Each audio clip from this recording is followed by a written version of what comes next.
sobre todo la parte farmacológica, ¿ya? Ustedes, como saben, anestesia es una especialidad clínica quirúrgica, ¿no? Una mixta. ¿Por qué? Porque hace una parte clínica y una parte procedimental. Pero para nosotros manejar todo lo que es la parte clínica, nuestra base es la farmacología, ¿ya? Entonces, de forma muy amplia, y les he dicho a los chicos qué cosa es lo que quiero que enfoque, vamos a tocar lo que es el tema farmacológico. Pero sí me interesa que entiendan sobre todo el mecanismo de acción, ¿no? Sobre qué receptores, por qué algunos de estos no se utiliza solo uno, ¿no? Y por qué no se puede utilizar todos de la misma manera. Ya, entonces vamos a darle pase.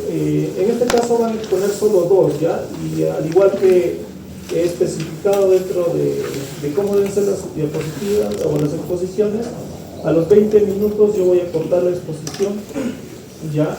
Y si es que no han terminado hasta ese momento, ya saben que no está adecuado o no está cronometrado su exposición. Entonces tienen que tomar en cuenta eso. Ahora voy a exponer...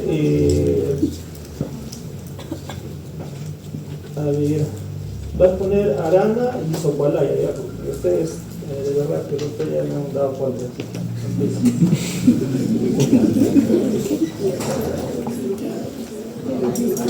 Ya, va a empezar Sopalaya, ¿ya?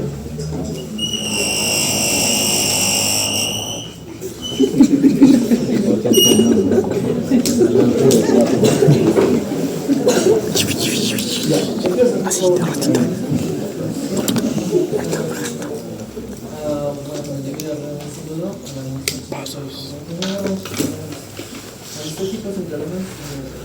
Comenzando con los intravenosos, principalmente estos se dividen en tres tipos, que son los hipnóticos, analgésicos opioides y bloqueadores neuromusculares.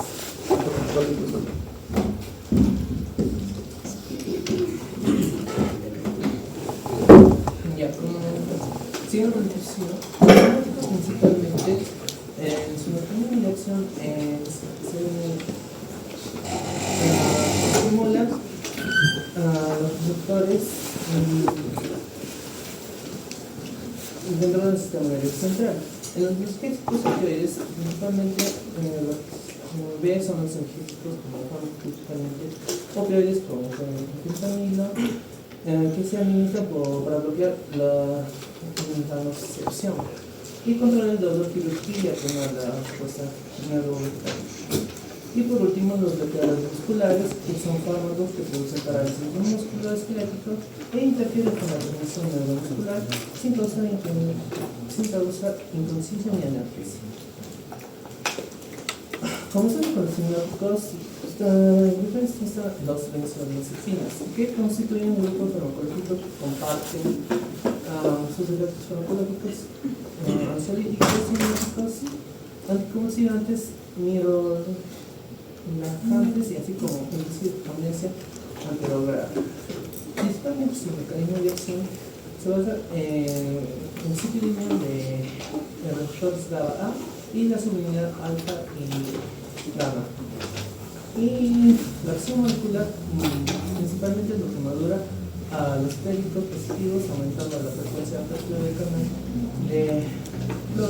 de cloro, y los dependientes de GABA sí necesitan este resultado para representar su acción. Las consecuencias que podemos ver es mayor entrada de cloro y hiperpolarización neuronal y disminución de exaltación. El efecto clínico son ansiolíticos, sedación, amnesia, anticonvulsivante y relajantes musculares. Las limitaciones que podemos encontrar en las benzodiazepinas que tienen un efecto techo que no producen anestesia clínica profunda. Un momentito antes de que continúes. Una pregunta al grupo. A ver, Leonardo. ¿Qué es alostérico? ¿Qué significa efecto alostérico?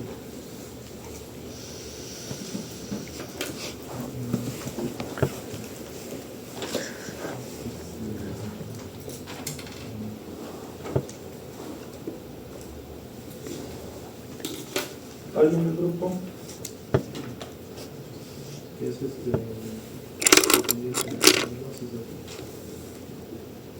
No me chamullen, ese día les he dicho, chicos, no me gusta que, como te digo, si van a hablar, digan con base, si lo han leído, no, si no lo han leído, mejor no digan nada, porque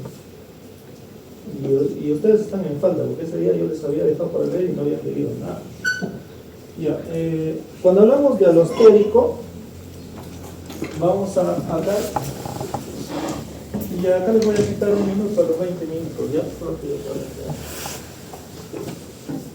pero el receptor GABA es un pentámero, ya, que tiene 5 subunidades. Es como una flor, ¿no? ¿Qué es lo que va a permitir o qué es lo que genera o qué se estimula principalmente?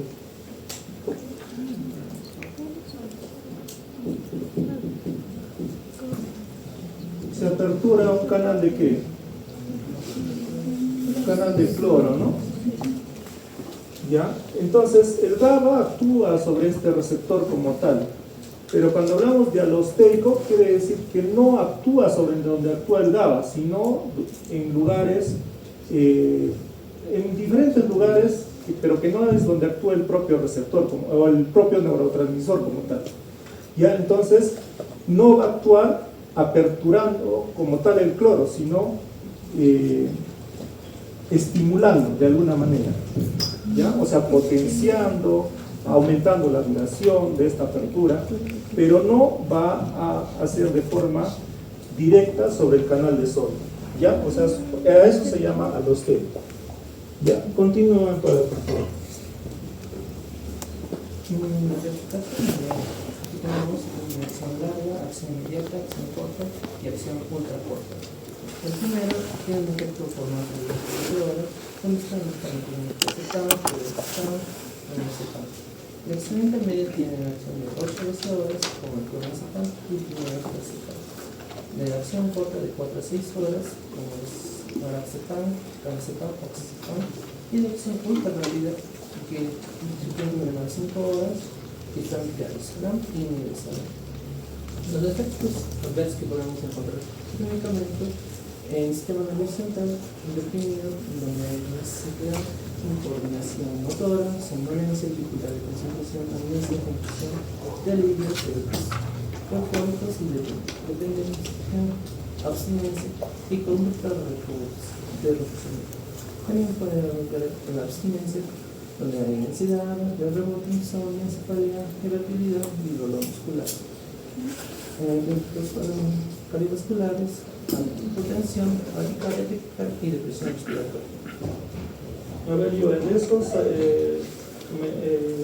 benzodiazepinas, ¿qué benzodiazepinas se utiliza para anestesia? De lo que has mencionado.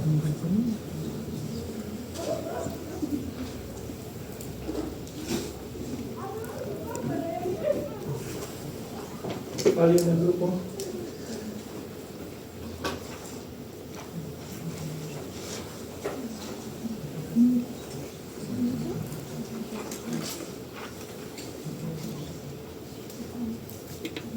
Puedo dar anestesia con alprazolam, con clonazepam.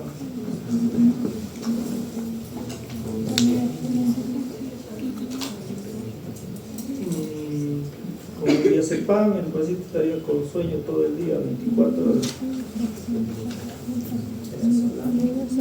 ¿Cuál? El triazolam y el midazolam, pero con el triazolam no contamos acá en el país, ¿ya? Entonces, con lo que usamos de forma recurrente, ¿por qué? Porque tiene acción potente y acción ultracorta, es el midazolam, ¿ya? Por eso es que se usa en anestesia, porque lo que yo busco dentro de un efecto anestésico es un efecto controlado, ¿no? Porque después de que yo le doy anestesia, o bueno, ya terminó la cirugía, no voy a esperar que el efecto continúe, ¿no? Hasta 12 horas. Entonces, el promedio de cirugía, el promedio es 2 horas, ¿no? Entonces, tengo que ver, en este caso, las benzodiazepinas no se usan de forma regular o de forma natural para anestesia, pero si es que se utiliza ya sea por alergia a los otros anestésicos o porque tienen menos efectos depresores a nivel del sistema hemodinámico, utilizamos el nivasolid. ¿Ya? Continúo. Continúa con los hipnóticos protocolares, que son agentes hipnóticos que se van utilizando como agente inductor anestésico. Luego se comprobó que su utilidad para el mantenimiento de la hipnosis general y para las náuseas y vómitos. Principalmente el mecanismo de acción, su sitio de acción es en subunidad B, beta, del receptor GABA A, y la acción molecular es la que potencia la acción GABA prolongando la duración del efecto del canal de cloro.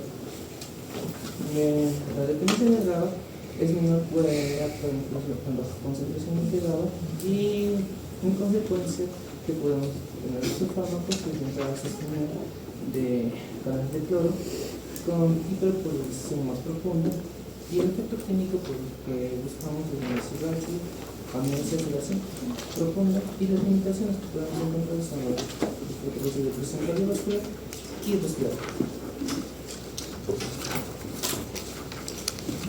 En este caso, todo lo que el protocolo, los efectos que podemos tener alcalina, de acción corta, de recuperación rápida, pero agente de incidencia y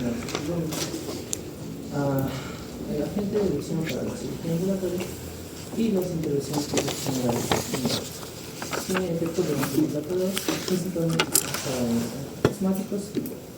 Los efectos secundarios que podemos encontrar son dolor local, inducción, hipotensión, bradicardia, apnea transitoria durante la inducción, náuseas y vómitos, movimientos epidiformes, trombosis, pleuritis, cefalea, papillomiélisis, pancreatitis, fiebre, respiratorio, cambio de color en la uresis, anafilaxia, desinhibición sexual y edema.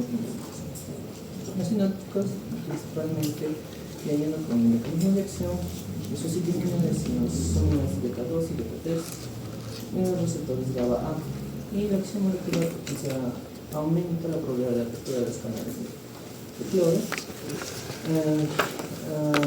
La dependencia de GABA es menor a las benzodiazepinas y a las dosis que pueden activar directamente al receptor. En consecuencia, hay hiperpolarización neuronal con potente efecto hipnótico y efecto clínico por las con mínimo de presión cardiovascular, con limitaciones que estimulan la segunda 11 beta activación suprarrenal, disminuyen el cortisol o insuficiencia renal transitoria. Principalmente, como vimos en el inicio, es agonista de receptores GABA A y estabiliza el sistema de hemodinámico, secreción corticosuprarrenal, náuseas en el postoperatorio, y los clínicos básicos de la inducción aerodinámica estable y uso de multivirus, tabletas y traumatismo e hipovolemia. Las hipertensiones que podemos ver es que producen movimientos circulares importantes y neuronas generalizadas. Indicación de no produce dolor de complicación intravenoso y alta incidencia en tromboembolismo. Ahorita han hablado de hipnóticos, ¿no? Han hablado de 3 hipnóticos principalmente, benzodiazepinas, que en este caso les he dicho el midazolam, han hablado del propofol y han hablado del letromidato. Mi intención en este caso, por ejemplo, es si es que ustedes tuvieran un paciente, pongamos que llega a trauma shock, requieren intubarlo, pero requieren sedarlo en algún grado, pero está con un shock hipovolémico. O sea, está hipotenso. ¿Cuál de estos 3 hipnóticos que has mencionado utilizaría? O utilizaría para el grupo.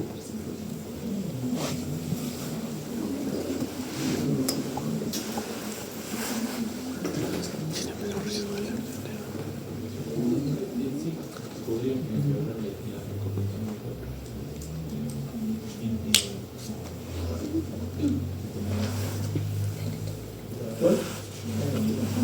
¿Por qué leptomidato?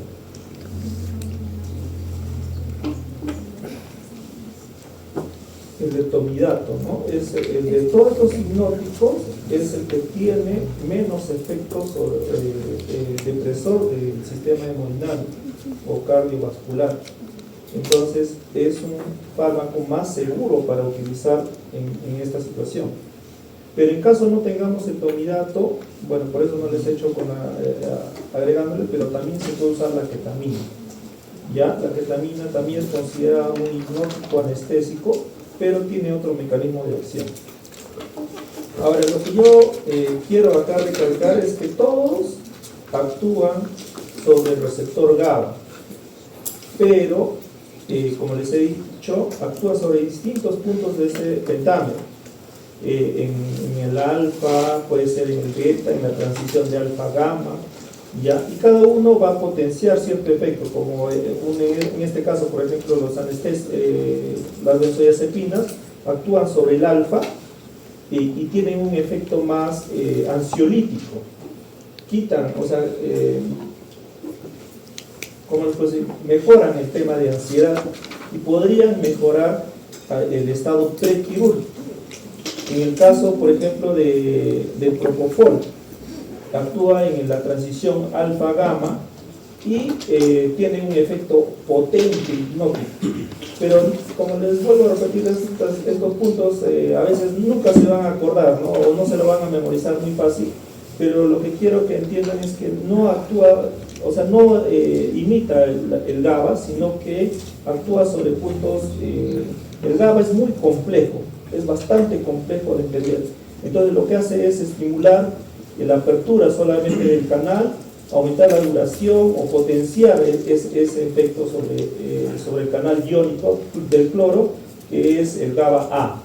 ¿Ya? Hay que eso un poco recalcarlo. El GABA tiene 3 receptores, A, B, C. Aparte, cada A tiene sus subunidades. Entonces, como les digo, es bastante complejo a veces de recordar, pero los hipnóticos tienen acción sobre el GABA. ¿Ya? Y cuando hablen, por ejemplo, ahorita de inhalatorios, van a ver que también tiene efectos sobre este mismo receptor. Ya, continúen a ver opioides. ¿Cuáles son los grupos que utilizar para el manejo de dolor moderado severo? Yo, que ponga tu compañera. Bueno, dentro de los analgésicos opioides, bueno, hay que entender que estos también son llamados analgésicos narcóticos. Este es un grupo farmacológico que va a ser utilizado para el manejo del dolor moderado y severo, que actúan a nivel central y se usa como coadyuvante en el proceso de anestesia. Aquí hay que entender algo hay que tener algo muy bien claro. Es que acá vamos a tener 3 puntos claves, que son las endorfinas, las encefalinas y las dinorfinas, que estos van a tener receptores y hay que conocerlos muy bien. ¿Por qué? Porque dependiendo a estos receptores es que, vamos a ver dónde se va a dar el mecanismo de acción de estos medicamentos. Entonces, aquí tenemos 3 receptores importantes, que es el receptor mu, delta y kappa. Entonces, dentro del receptor, del subtipo del receptor, tenemos al mu. La función que tiene es que tiene una analgesia supraespinal, también va a cumplir la función de sedación, de depresión respiratoria, de enlentecimiento de tránsito, gastrointestinal, de un efecto antidiurético, de bradicardia e euforia. Y estas van a tener una alta afinidad por lo que son las endorfinas, las encefalinas y las dinorfinas. El siguiente subreceptor es el delta. Este tiene una función de analgesia espinal y supraespinal, la de depresión respiratoria, la de analgesia inducida por estrés y lo que es la hipotensión. Y este también tiene una alta afinidad por mayormente por las encefalinas, aunque también tiene una afinidad por lo que son las endorfinas y las dinorfinas. Y el otro receptor, que es el receptor kappa, que ese tiene la función también de analgesia espinal, supraespinal en respuesta a estímulos mecánicos y viscerales, y disminuye lo que son los reflejos visceromotores y favorece lo que es la diuresis. Aquí hay, una muy alta afinidad por las dinorfinas aunque también tiene una afinidad tanto por las endorfinas y las encefalinas. Ya nosotros, bueno, viendo esto y conociendo esto, vamos a ver que estos receptores, digamos, ¿qué es lo que van a hacer estos receptores? Que cuando un opioide los activa, van a cerrar, digamos, la entrada de calcio, y sin el calcio, ¿qué va a hacer? Que las neuronas no van a poder, digamos, liberar el mensaje de dolor que se daría en la neurotransmisión. Entonces, los neurotransmisores, como la sustancia P o el glutamato, y van a abrir la salida de potasio, y la neurona se va a volver mucho más negativa o también hiperpolarizada, y le va a costar mucho disparar los impulsos eléctricos para que nosotros podamos, digamos, para que las neuronas puedan comunicarse. Y vamos a bajar la conducción del MPC, y van a, básicamente va a ser una señal interna que activa la célula. Entonces, nosotros conociendo que va a haber una menor neurotransmisión, no va a poder comunicar, por así decirlo, no va a haber comunicación de decir hay dolor o siento dolor. Y es donde los receptores es donde básicamente actúan. Bueno, viendo de acá la clasificación de los opioides en base a su relación con los receptores, aquí tenemos varios, que son los agonistas puros, los agonistas parciales, los agonistas antagonistas, los antagonistas y los opioides atípicos. Aquí son varios que vamos a ver a dos de estos opioides más adelante. Bueno, dentro de los agonistas puros, estos tienen una afinidad fundamentalmente por los receptores Mu, y con una actividad intrínseca van a desencadenar una respuesta biológica máxima. Aquí tenemos a la morfina, a la meperidina, al fentanilo, a la oxicodona y otros medicamentos más. Tenemos también acá lo que son los agonistas parciales, que dentro de estos tenemos lo que son, digamos, de menor actividad intrínseca que los agonistas puros. Estos, bueno, pudieran comportarse como lo que son como antagonistas en presencia de estos, no van a desencadenar una respuesta biológica máxima y pueden comportarse como antagonistas. Aquí tenemos a la buprenorfina. También tenemos a lo que son los agonistas antagonistas, que estos son estos van a activar un receptor y van a bloquear otro. Generalmente tienen una actividad agonista sobre los receptores kappa, pero ejercen también un efecto antagonista sobre los receptores mu. Acá también tenemos a la pentasocina y también a otros que pueden ver ahí. También tenemos a los antagonistas, que son como, bueno, estos tienen una gran afinidad por los receptores mu, pero sin actividad intrínseca. Entonces, estos lo que van a hacer es bloquear los receptores opioides, impidiendo que los agonistas se unan a ellos. Aquí también tenemos, por ejemplo, a la naloxona. Y los opioides atípicos, que van a actuar sobre un receptor opioide, pero también sobre el sistema monoaminérgico, que tenemos uno de los más grandes conocidos, que es el tramadol, ¿no? Ya viendo viendo este breve resumen, vamos a ver uno de los opioides, que es el fentanilo. El fentanilo, bueno, este es un opioide sintético de acción rápida y corta duración, entonces hay que tener en claro esto. Esto se considera uno de los analgésicos más potentes, con una potencia aproximada 100 veces mayor a la morfina. El mecanismo de acción, ¿cómo va a actuar el fentanilo?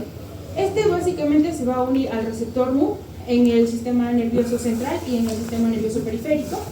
Y la proteína G, bueno, va a activar la proteína G, que esta va a ser la inhibidora, y va a haber un adelinato ciclasa que va a disminuir lo que es el MPC intracelular, y los canales de calcio se van a cerrar. Entonces, al haber un cierre de estos canales de calcio, va a haber una menor liberación de neurotransmisores, ya sea de la sustancia P o del glutamato, ¿no? Y los canales de potasio se van a abrir, lo que va a hacer que la neurona se hiperpolarice. Como resultado de esto, vamos a tener que la neurona va a estar mucho menos excitada, vamos a tener una analgesia muy potente, una mayor sedación, más una depresión respiratoria. Aquí básicamente, aquí es donde actúa el fentanilo, ¿ves? Aquí pueden ver. Y es como, digamos, va a actuar en una supresión de la neurotransmisión. El otro medicamento que vamos a ver también es el remifentanilo. El remifentanilo es un opioide sintético ultrapotente de acción ultracorta, derivado del fentanilo. Es un agonista selectivo de los receptores mu, utilizado principalmente en lo que es en anestesia. Aquí vamos a ver que va a tener una unión al receptor mu, Ahora también es un opioide del sistema nervioso central y periférico. También aquí activa lo que son las proteínas G. Básicamente el mecanismo de acción se podría decir que es el mismo, porque todos van a ir a los mismos inhibidores, a los 3 que ya les había mencionado. Entonces acá vamos a poder ver cómo digamos, acá hay un resumen de cómo se da el corte de la neurotransmisión. Y acá, bueno, acá hay efectos adversos del fentanilo. El fentanilo en el sistema nervioso central, como ya digamos es uno de los puntos también, ver que este va a causar analgesia, alteraciones del humor, náuseas y vómitos, distermia, diaforesis, miosis, también antitusígenos, somnolencia, neurotoxicidad, vértigos. En el sistema respiratorio, aquí vamos a ver que va a haber una depresión respiratoria, una rigidez torácica, una disminución de aclaramiento mucociliar. En el sistema inmunológico también actúa, que vamos a tener una inmunosupresión. En el sistema cardiovascular también va a haber una vasodilatación, bradicardia, inotropismo, ortostatismo. Y en el sistema digestivo también, el estreñimiento, la disminución del vaciamiento gástrico, la boca seca. Y en la piel vamos a tener rubor y prurito. Tiene muchos efectos adversos, al igual que el remifentanilo. Entonces, tienen efectos adversos casi en todos los sistemas que vamos a poder ver. Entonces, veamos que tienen efectos adversos bastante amplios, ¿no? Siguiente vamos a ver lo que son los bloqueadores neuromusculares. Un ratito, Rosario, antes que continúes. De estos dos opioides que hemos mencionado, fentanilo y fentanilo, te hago la misma pregunta. Tienes un paciente chocado, igual. ¿Cuál de los dos usas? ¿Por qué? ¿Cuál?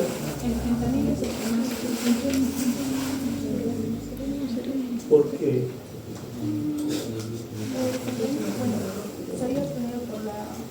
Porque la potencia que tiene, porque es mucho más potente que la morfina.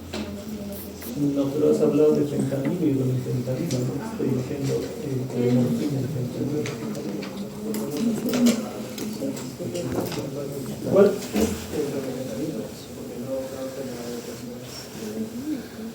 Respiratoria. Es acción corta. El remifentanilo por la acción ultracorta, porque es más potente que el fentanilo, ¿ya? Pero es más cardioestable también, ¿ya? Cuando, por ejemplo, has mencionado, ¿no? El fentanilo tiene potencias de 50 a 100 veces la morfina, pero el remifentanilo tiene potencia de 250 veces la morfina, pero tiene una acción ultracorta y es más cardioestable. Pero su dosificación también es bastante controlada, ¿no? Mientras que el fentanilo se puede mezclar en una jeringa de 20 y pasarlo lento, el remifentanilo sí o sí lo tienes que pasar con una bomba de infusión a mililitros hora, ¿no? Máximo 5 o 10 mililitros hora, ¿ya? Acá aclararles, miren, a veces nos expandimos mucho en el tema y no se entiende, ¿no? Ustedes han hablado un montón y yo no creo que se recuerden ni la cuarta parte de lo que ha dicho del primer cuadro. Pero sí quiero remarcar que todos, principalmente los opioides que se utilizan, son potentes de por sí, o sea, tienen alta potencia, ¿no? ¿Para qué? Para lo mismo que ha remarcado su compañera, tienen varias veces la potencia de la morfina. Existen incluso medicamentos como el alfentanilo, sulfentanilo, que tienen 500 veces, 700 veces la potencia de la morfina, pero no se dispone en el país. Todos, de forma farmacológica, actúan preferentemente para tener ese efecto analgésico sobre receptores MU, ¿ya? Y sus efectos adversos, como son prurito, depresión respiratoria, sequedad de mucosas, estreñimiento, náuseas, están asociados más a los demás receptores, como son el kappa y el delta. ¿Ya? Eso principalmente. Ahora, dentro de los efectos adversos más graves está la depresión respiratoria, ¿ya? Sobre todo en el contexto de anestesia, por lo cual si nosotros vamos a usar este medicamento, tenemos que tener oxígeno suplementario y asistencia ventilatoria. Ya, eso básicamente. Continúa, y que continúe Leonardo.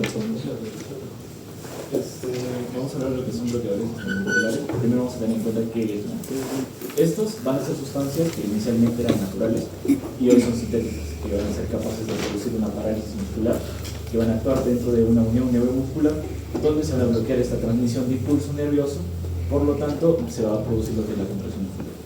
Estos fármacos nos pueden producir parálisis muscular al interferir con una transmisión en unión neuromuscular o en la placa motora misma.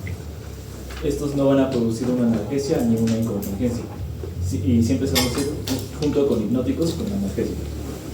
La clasificación de esta misma es tradicionalmente por su modo y su duración de acción, por lo que se van a distinguir los siguientes tipos: despolarizantes y no despolarizantes. Los despolarizantes se van a asemejar a lo que es el H, la sulcinicolina. Luego de eso, los antagonistas competitivos, que van a ser la bezisoquinola y la aminoesteroideos.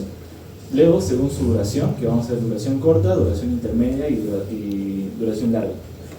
El mecanismo de acción de esta misma, primero vamos a hablar de lo que son los despolarizantes, el cual se van a unir al receptor micótico. Esto se va a despolarizar la membrana y esto va a imitar lo que es el efecto de H, ¿no? Este efecto principalmente se va a ver de la siguiente manera. Va a actuar en estos tipos de receptores. Lo que hace es inducir en la placa motora, se va a unir en los receptores micóticos y esto va a producir la despolarización, como aquí están, ¿no? Que imitan primero la acetilcolina, despolarizan la membrana, luego generan una parálisis de la fibra que no puede despolarizarse. Estos van a actuar como unos agonistas parciales, efectuando inicialmente lo que viene a ser la apertura de los canales iónicos, similares a la acetilcolina, pero su presencia va a inducir en lo que viene a ser el transporte de la célula. Y esto lo que va a producir es un bloqueo de transmisores neuromuscular. El que más se usa es la sulcinicolina, es de inicio ultra rápido, que dura de 30 a 60 segundos, duración muy corta de 5 a 10 minutos, y normalmente se usa para un uso de intubación de secuencia rápida. Va a producir algunos efectos adversos, como puede ser una hipertermia, una bradicardia o unas fasciculaciones. Luego, las no despolarizantes, vamos a hablar acerca de que va a bloquear el receptor micótico y evita el acoplamiento del H. Aquí está mejor explicado. Se va a unir al receptor nicótico sin activar. Esto va a impedir la unión de H y luego produce el bloqueo muscular. Esta va a ser una inhibición competitiva de receptores nicóticos de acetilcolina en la membrana prosináptica de la placa motora. Y aquí están, justo lo que decía: acción corta, intermedia y larga. Corta, el nivacurio; intermedia, el rocuronio, el bencuronio y la cisatracunio. Acción larga, el pancuronio. El uso clínico principal de estos, nosotros vamos a encontrar que son bloqueadores neuromusculares. Se va a ayudar para facilitar la intubación enterotraqueal, parálisis musculares, y mejorar la adecuación de lo que es la ventilación en quirófano o en UCI. Va a haber una disminución del consumo de oxígeno en pacientes con insuficiencia respiratoria, ya sea aguda o en el transporte, ¿no? Va a facilitar procedimientos y diagnósticos, y en pacientes con traumatismo encefalocraniano nos va a ayudar bastante a poder mantenerlos estables. Está epilépticos también. Lo bueno de esto, de los no despolarizantes, es que es de acción corta, y los no despolarizantes vamos a encontrar que normalmente son de acción inmediata, ¿no? Algunos son de intermedia e inmediata, pero va a depender mucho de cómo se esté utilizando su fármaco. Los efectos adversos, como ya lo estaba mencionando, principalmente son fasciculaciones, mialgias, hipertosemia, déficit de lo que viene a ser colicesterasa plasmática, en los apnea, aumento de la presión intraocular, mioglaburia, arritmias cardíacas. Va a ser con un ritmo de lo que viene a ser unión parada sinusal, o va a producir una bradicardia o una taquicardia, dependiendo de qué es la patología que tengo reciente inicialmente. Los dones fluorescentes van a producir lo que es una hipotensión o una liberación, una histamina, una debilidad muscular prolongada, y por eso es importante primero evaluar al paciente para ver si se puede utilizar los bloqueadores neuromusculares. Tío, después. A ver, antes de que continúe, cuando nosotros hablamos de bloqueadores neuromusculares,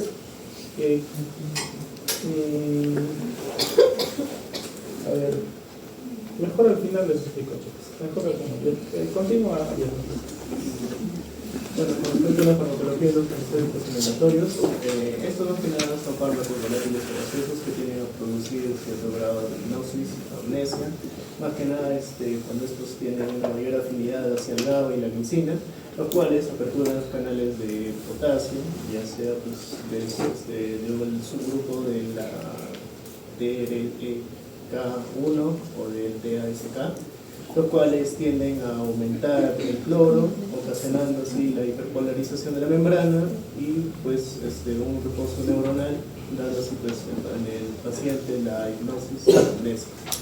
Así como también pues va a haber un bloqueo del NMDA, lo cual va a aumentar va a haber una apertura de los canales de calcio, aumentando los canales de potasio, aumentando el sodio, ocasionando la hiperpolarización, disminuyendo la neurotransmisión muscular, ocasionando pues la inmovilidad y la analgesia, lo cual pues el paciente ya no va a tener no va a presentar esa sensación de sedación y dolor. Con respecto a la clasificación, pues vamos a tener los gases, que son el óxido nitroso y el xenón, y los líquidos volátiles halogenados, que son ya sea por ésteres, el isofluorano, el isofluorano y el desfluorano. Y así también pues vamos a tener a los hidrocarburos, que es el alufano. Con respecto a su farmacocinética, estos fármacos tienden a ser de acción rápida. Más que nada tienen una acción no ionizada y de bajo peso molecular, lo cual hace que estos sean más permeables y de fácil distribución hacia los demás tejidos. El suministrado de estos en un estado gaseoso tienden a presentar más que nada una mayor intercambio, y así como también el efecto de las gradientes de presiones, y haciendo que esta pues se elimine mediante el intercambio transcelular. Con respecto a los factores que afectan a la concentración de inspiración, vamos a tener tres factores, los cuales el primero es el flujo de gas fresco, el cual tiende a diluirse a una menor concentración fraccional del analgésico, del anestésico, el volumen del sistema de respiración, el cual va a darse por el gas del espacio muerto de las vías respiratorias, tanto como la tráquea y los bronquios, y del propio alveolo. Así como también pues, el tercer factor, que es la absorción por la máquina o el circuito, que tiende a mezclar estos gases, ya sea pues de bolsa, la manguera y la canastilla. Este gas inspirado, ¿cómo es que nosotros vamos a hacer que se aproxime un poco más al aire fresco? Esto más que nada es correspondiente a estos tres factores, a que va a haber un aumento del flujo de gas fresco, una disminución del volumen del sistema de respiración, y asimismo pues también de la absorción por la máquina del circuito. Para la captación o la fase de absorción vamos a tener ciertos agentes, ya sea pues con la fracción alveolar y la fracción de inspiración. La fracción alveolar más que nada nos va a indicar la concentración de este anestésico en los alveolos, y la fracción de inspiración, la concentración de este anestésico ya inhalado, que tiende a mezclarse estos justamente como el gas del propio alveolo, ¿no? Esto siendo la fracción alveolar menor a la fracción de inspiración, haciendo que haya un aumento de la captación, disminución de la tasa de fracción alveolar y una disminución de la presión alveolar. Esto tiende a tiende a inducirse de una forma lenta, con el fin de que haya una estabilidad tanto de la solubilidad de la sangre, el flujo sanguíneo alveolar y la diferencia de la presión parcial entre el gas alveolar y la sangre venosa. Es una consulta. ¿A qué te refieres cuando hablas de gas preso? Justamente, doctor,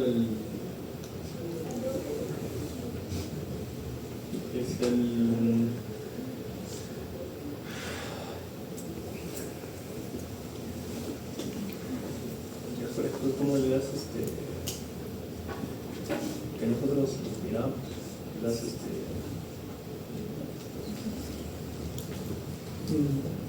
Un paciente que está conectado a un tubo respira aire ambiental. o sea, lo que nos indica aquí es que la fracción, para que haya justamente este intercambio, tiene que haber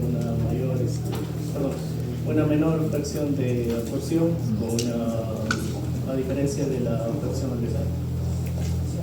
Lo que quiero con esto es que aclares que normalmente todos estos gases, ya sean líquidos en forma de vapor, ya sea gas como tal, va acompañado de un transportador. En este caso, el transportador es el gas fresco, que es oxígeno o aire medicinal. ¿Ya? Es el oxígeno puro o aire medicinal. Entonces, con esto es que llega a la vía aérea, llega a los alvéolos y va a depender de su grado de liposolubilidad para que se pueda distribuir a nivel sanguíneo y pueda llegar al cerebro, donde va a hacer su mecanismo de emisión. Ya, entonces necesita un transportador, por eso quería que tú aclares eso de gas fresco. Ya, continúa. Bueno, con respecto a la solubilidad del agente en sangre, vamos a tener que va a haber agentes insolubles que tienden a disminuir su absorción y aumentar la presión alveolar, para lo cual pues vamos a utilizar el coeficiente de partición. Esta es la relación justamente entre las concentraciones de gases en cada fase, ya sea sanguínea y el propio gas, en un estado estable, logrando así una misma presión de pulso o un correcto intercambio entre la absorción y la expresión también. También vamos a tener el flujo sanguíneo alveolar, que tiende más que nada a aumentar su captación en consecuencia de un aumento del gasto cardíaco, haciendo que la presión alveolar se aumente y así pues induciendo a un inicio de acción prolongada, ya sea pues por un anestésico soluble que tiende a disminuir su frecuencia cardíaca, lo cual tiende a presentar en el paciente con sobredosis, y en un anestésico insoluble que el gasto cardíaco no es tan pronunciado, o sea, no tiende a aumentar, ya sea pues que capte bien o también va a presentar vamos a tener la diferencia de la presión alveolar entre el gasto alveolar y la sangre venosa, que depende justamente de la captación de cada tejido. Aquí vamos a tener la solubilidad tisular y el coeficiente de partición del tejido sanguíneo. Un momentito, chicos. Mira, ya les deja pasarse 10 minutos porque me parece que quería terminar de escucharlos, pero vamos a seguir divagando. ¿Alguien ha entendido qué es coeficiente de partición?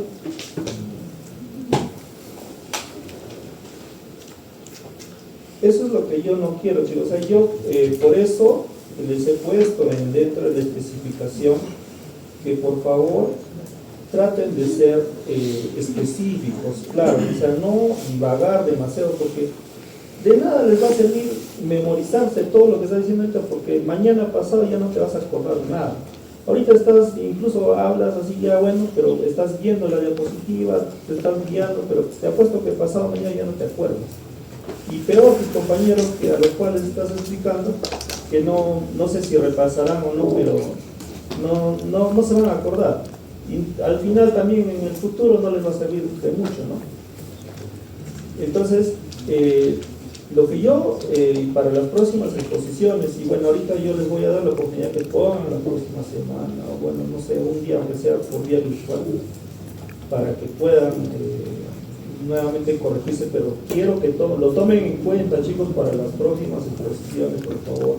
Yo sé que se les ha complicado, porque el doctor Mesa también les pide exposición el mismo día, pero creo que ya los demás ya tienen 2 semanas los demás grupos, y a ellos también les voy a dar esa posibilidad. Que traten de ser más específicos. Y cuando me han preguntado ayer para que pongan hoy, me iban a enviar su exposición, nunca me enviaron su exposición. Me preguntaron los temas, les dije en qué especificarse, en qué centrarse, y a pesar de eso han expuesto mal, porque su exposición está mal, ¿ya? O sea, yo por eso les he pedido, chicos, días antes, 2 días antes, un día antes, mándenme sus exposiciones para guiarles o decirles, ¿no?, qué poner, y no, como les digo, no divaguemos y no confundamos más a sus compañeros. Y es cuestión que ustedes también entiendan y aprendan algo. Ya, entonces, para la próxima, por favor, vamos a rectificar esta exposición. No es mi afán maltratar o llamarlos la atención, pero sí quiero que lean, por favor. Ya no quiero, y por eso les digo, ya ahora ya van a tener 2 semanas para que puedan repasar. Pero de forma más, para que tengan más o menos una idea rápida y ya poder culminar la clase hoy. Cuando hablamos de anestesia, lo que idealmente se busca es el anestésico ideal, ¿no? Entonces, cuando nosotros hablábamos de un anestésico ideal,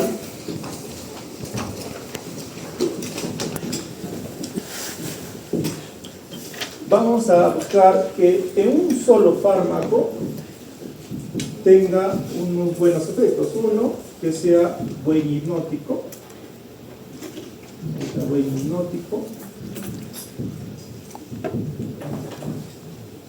que sea buen analgésico,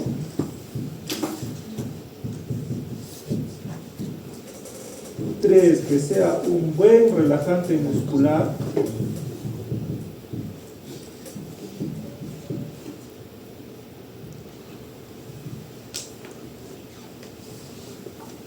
cuatro, que tenga acción corta,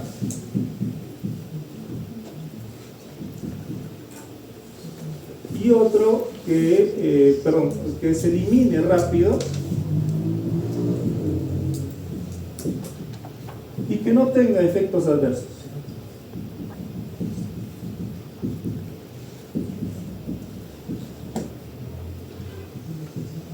¿Ya? Entonces, este es el anestésico ideal, pero esto en un solo fármaco no existe. ¿Ya?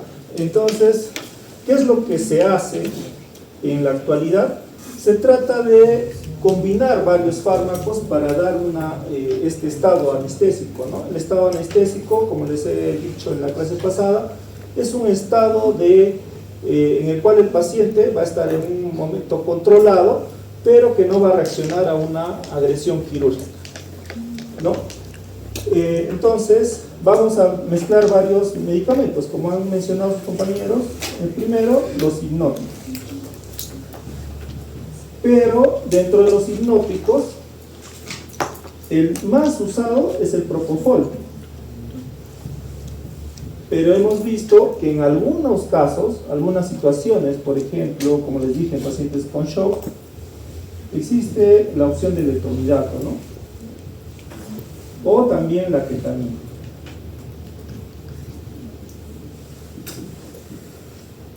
Ahora, también tenemos analgésicos. Como les vuelvo a repetir, no voy a dar analgesia para una cirugía con ibuprofeno, ¿no? Tengo que dar con en este caso un analgésico muy potente. Para esto existen los opioides. Dentro de los opioides, los más utilizados, el fentanilo y el remifentanilo. El ideal es el remifentanilo. ¿Por qué? Porque se elimina rápido, es acción ultra corta, es bastante potente, ¿no? Pero ¿por qué no se usa antes que el fentanilo? Porque es más caro. Bien. ¿Ya? Entonces es incluso más cardioestable, ¿no? No tiene muchos efectos adversos, pero es más caro. Pero siempre se va apuntando al mejor medicamento, ¿no? Ahora, lo que les había hablado de los bloqueadores neuromusculares. En bloqueadores neuromusculares hablamos de dos, ¿no? Despolarizantes y no despolarizantes.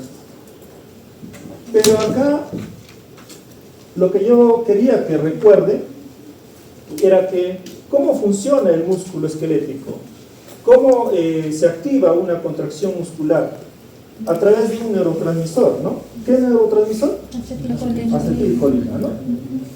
Entonces, cuando nosotros vamos a utilizar bloqueadores neuromusculares, lo que vamos a hacer es buscar un efecto sobre la acetilcolina, principalmente el nicotínico. Ya, en este caso, el despolarizante satura en un momento la acetilcolina, o sea, tiene el efecto similar a la acetilcolina. En cambio, el no despolarizante bloquea el efecto de la acetilcolina. Por eso es que el despolarizante tiene una acción ultra corta. En cambio, los no despolarizantes tienen de mediana a larga, ¿ya?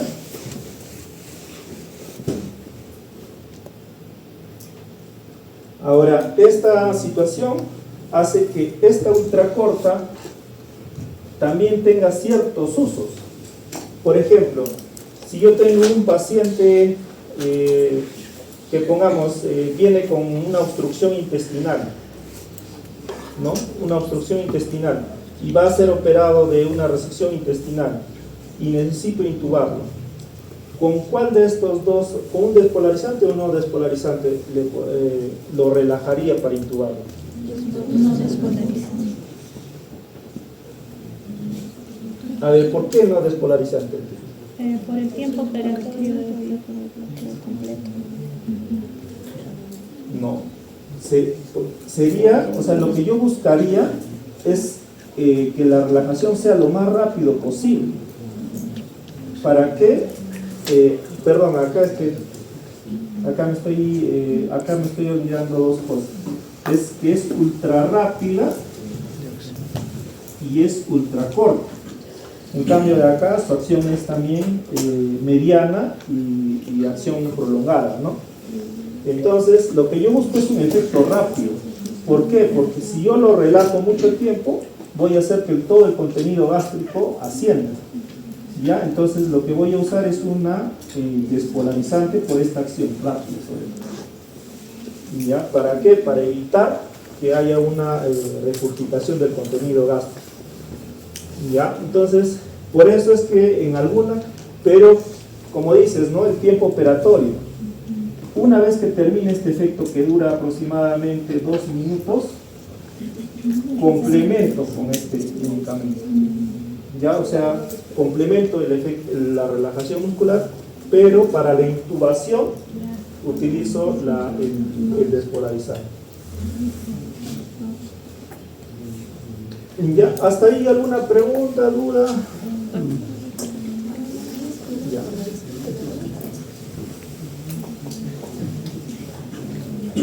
Ahora, dentro de los anestésicos inhalatorios,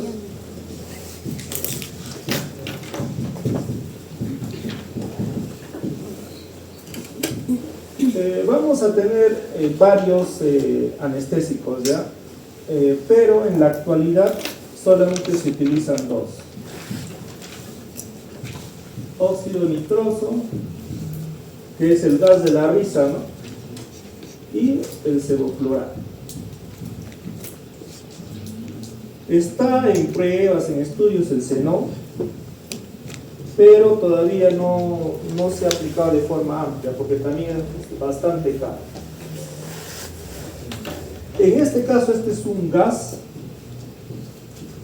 ¿ya? Y en este caso es un líquido, pero es un líquido volátil, que al mezclarse solamente con el oxígeno a temperatura ambiente, se vaporiza y puede ingresar a la nieve, ¿no? Entonces, cuando nosotros hablamos de su farmacología como tal, va a incluir todo el circuito en el cual el paciente está conectado. El tubo endotraqueal al circuito de la máquina de anestesia. ¿Ya? Y la absorción va a ser alveolar, sanguínea, cerebro, igual, se elimina también por vía respiratoria. No se elimina por vía renal, hepática, heces, nada. Se elimina entra y sale por los pulmones. ¿Ya? Entonces, principalmente eso dentro de su farmacología. Ahora, ¿cómo nosotros medimos la potencia de estos gases?